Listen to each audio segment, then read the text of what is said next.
गुरु प्यारी साध संगत जी, राधा स्वामी जी। गुरु प्यारी साध संगत जी, आज हम एक ऐसी साखी सुनने वाले हैं जिसका नाम है पश्चाताप। तो चलिए आरंभ करते हैं।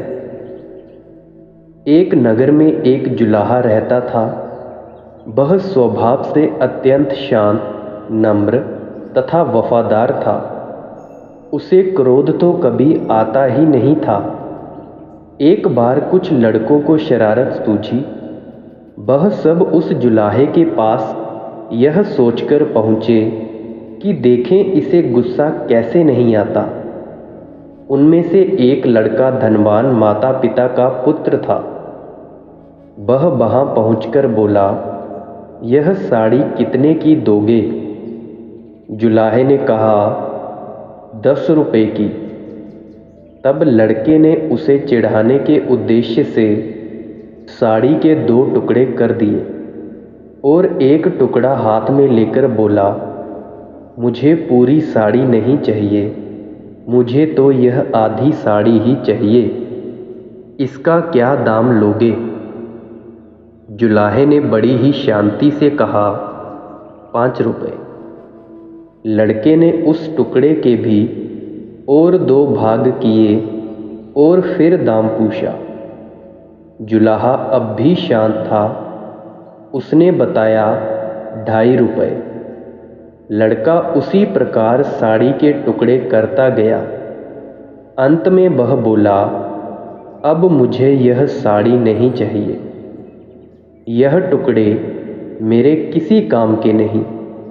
जुलाहे ने शांत भाव से कहा, बेटे, अब यह साड़ी के टुकड़े तुम्हारे ही नहीं बल्कि किसी और के काम के भी नहीं रहे। अब लड़के को शर्म आई और कहने लगा, मैंने आपका जो नुकसान किया है, मैं आपकी साड़ी का दाम दे देता हूँ। जुलाहे ने कहा कि जब आपने मुझसे साड़ी ली ही नहीं तो मैं आपसे पैसे कैसे ले सकता हूँ। यह सुनकर लड़के का अभिमान जागा और वह कहने लगा कि मैं बहुत अमीर आदमी का बेटा हूँ और आप एक गरीब आदमी हो। अगर मैं आपको रुपए दे दूँगा तो मुझे कोई फर्क नहीं पड़ेगा, पर आप यह घाटा कैसे सहोगे? नुकसान मैंने किया है तो घाटा भी मुझे ही पूरा करना चाहिए। वह जुलाहा मुस्कुराते हुए कहने लगा, तुम यह घाटा पूरा नहीं कर सकते। सोचो किसान का कितना श्रम लगा, तब कपास पैदा हुई। फिर मेरी स्त्री ने अपनी मेहनत से उस कपास को बीना और सूत कता। फिर मैंने उसे रंगा और बुना। इतनी मेहनत तभी सफल होती जब इसे कोई पहनता और इसका उपयोग करता, इससे लाभ उठाता। पर तुमने तो इस साड़ी के टुकड़े टुकड़े कर डाले, इसका रुपयों से यह घाटा कैसे पूरा होगा? जुलाहे की आवाज़ में आक्रोश के स्थान पर अत्यंत दया और सौम्यता थी और लड़का शर्म से पानी पानी हो गया। उसकी आंखें भर आईं और वह संत के चरणों में गिर पड़ा।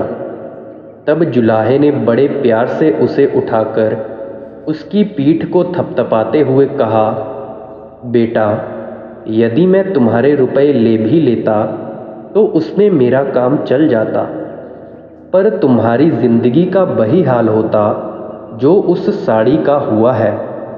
साड़ी एक गई है, मैं दूसरी बना दूंगा, पर तुम्हारी जिंदगी एक बार अहंकार में नष्ट हो गई तो दूसरी जिंदगी कहाँ से लाओगे? तुम्हारा पश्चाताप ही मेरे लिए बहुत कीमती है। मुझे तुमसे और कुछ नहीं चाहिए।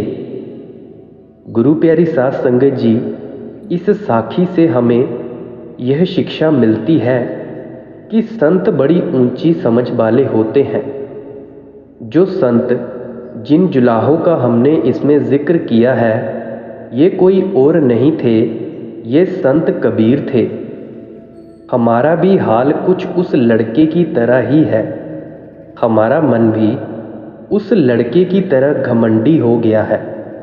यह मन उस लड़के की तरह ही हर एक को परखता रहता है और उस रास्ते को भूल गया है जिस रास्ते पर हमें चलकर उस प्रभु को याद करते हुए भजन सिमरन करना है और उस कुल मालिक को याद करके उस निज घर पहुंचना है। हमें हमारे सतगुरु ने नाम बख्श रखा है, पर हम फिर भी उसका निरंतर जाप नहीं करते।